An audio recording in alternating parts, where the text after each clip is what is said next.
আসসালামু আলাইকুম ওয়া রাহমাতুল্লাহি ওয়া বারাকাতুহু। ডোনাল্ড ট্রাম্প সারা বিশ্বব্যাপী সবসময় কোনো একটি নতুন কথা বলে বিশ্বকে সব জায়গায় মাতিয়ে রাখেন। ওনারকে নিয়ে আলোচনা করতে হয় সব সময়। এই ডোনাল্ড ট্রাম্প আজকে বলছেন যে 2020 সালেই মারা গেছেন বাইডেন। এখন দেখছেন ক্লোন রোবটে দেশ চালিয়েছে আমেরিকাকে, সেই কথা জানান দিয়েছেন ডোনাল্ড ট্রাম্প।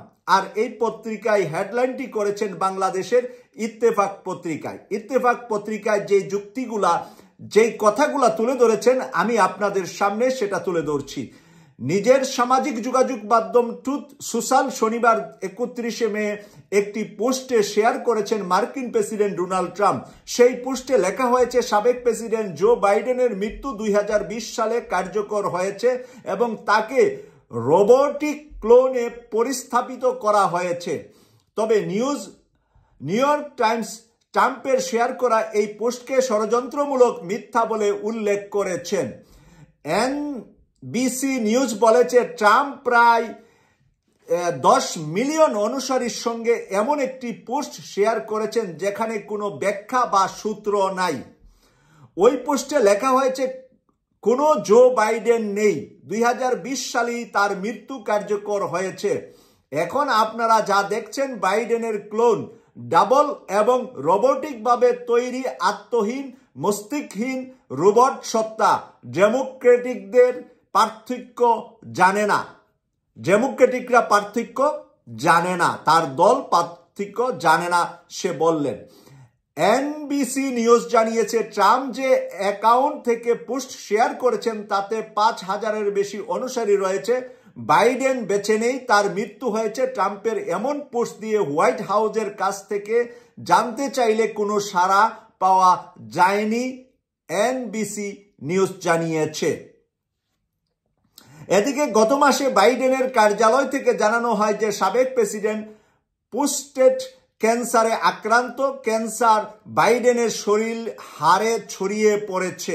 এই কথাটা আমরাও জানি যে প্রেসিডেন্ট বাইডেন ক্যান্সারে আক্রান্ত হয়েছেন, কিন্তু ডোনাল্ড ট্রাম্প বলছেন যে 2020 সালেই সে মারা গিয়েছেন। সে যে রাষ্ট্র চালিয়েছেন, এটা ডোনাল্ড ট্রাম্পের কথা হলো, এটা বাইডেন রাষ্ট্র চালান নাই, রাষ্ট্র চালিয়েছে একটি রোবট। তার প্রতিস্থাপন করা হয়েছে, সেম বাইডেন বানানো হয়েছে রোবট দিয়ে, যার কোনো ব্রেইন নাই, মেধা নাই, সেগুলা নাই, হার্ট নাই, কিন্তু রোবটই আমেরিকাকে চালিয়েছে।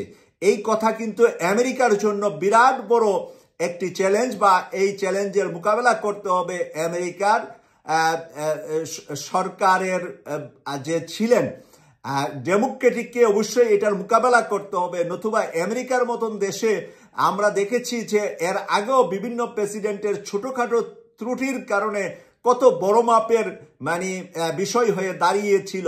আমাদের অনেক তাদের ইতিহাস সম্পর্কে জানা আছে। আমরা সেই ইতিহাসের দিকে খেয়াল করলে আমেরিকা কিন্তু একটি কথা বললে এটার বাস্তবায়ন করেই ছাড়তে হবে, এবং সেই বাস্তবায়ন হওয়া পর্যন্ত এটাকে প্রমাণ করতে হবে যে এটা সত্য কি মিথ্যা। প্রিয় দর্শক, এখানে আরো যা লেগেছে, ওই পোস্টে লেখা হয়েছে, কোনোই জো বাইডেন নেই, 2020 সালেই তার মৃত্যুবরণ কার্যকর হয়েছে। এখন আপনারা যা দেখছেন বাইডেনের ক্লোন, ডাবল এবং রোবোটিকভাবে তৈরি আত্মহীন মস্তিষ্কহীন রোবট সত্তা। ডেমোক্রেটিকরা পার্থক্য জানে না, কোনটা মানুষ আর কোনটা রোবট, ডেমোক্রেটিকরা এই পার্থক্য জানে না, বলছেন কে? বর্তমান president Donald Trump. NCB news জানিয়েছে, ট্রাম্প যে অ্যাকাউন্ট থেকে পোস্ট করেছে শেয়ার তাতে, আচ্ছা এটা আবার ডাবল আসছে।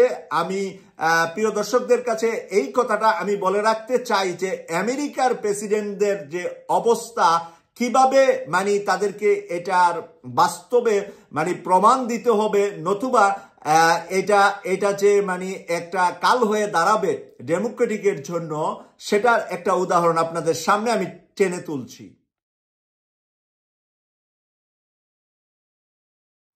প্রেসিডেন্ট ক্লিনটন যখন প্রেসিডেন্ট ছিলেন, প্রেসিডেন্ট থাকা অবস্থায় দ্বিতীয়বার প্রেসিডেন্ট হওয়ার পরে তার পিএস সেক্রেটারি মনিকার সাথে প্রেমে পড়েছিলেন। মনিকা পছন্দের ট্রাই প্রেসিডেন্ট ক্লিনটন ব্যবহার করতেন।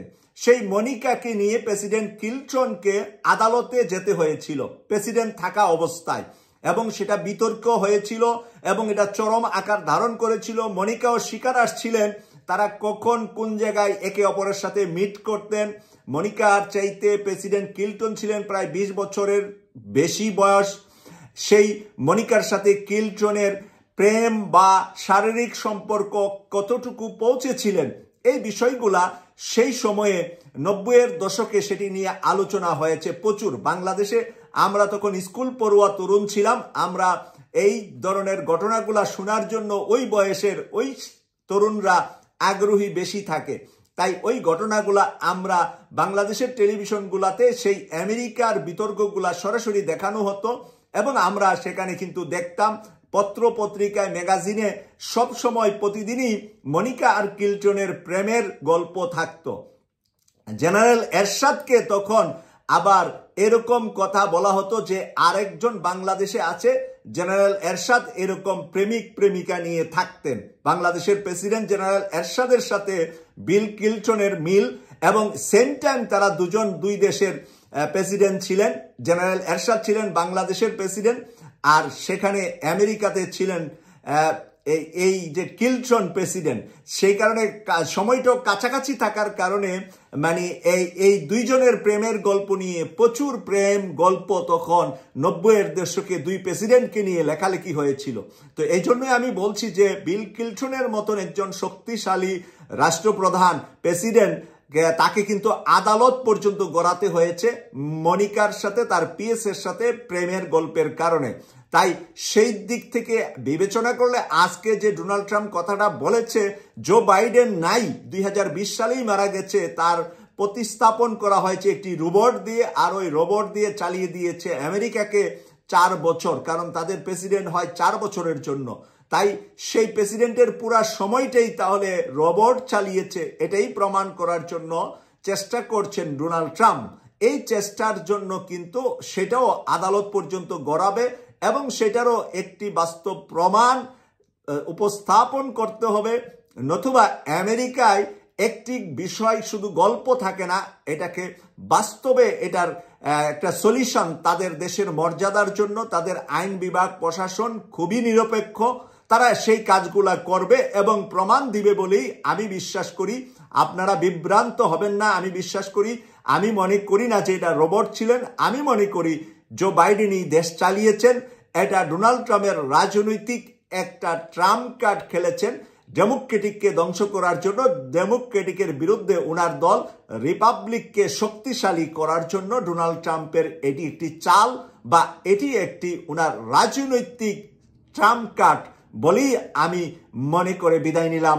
আমি সৈয়দ মাসুক, লন্ডন থেকে। আল্লাহ হাফেজ।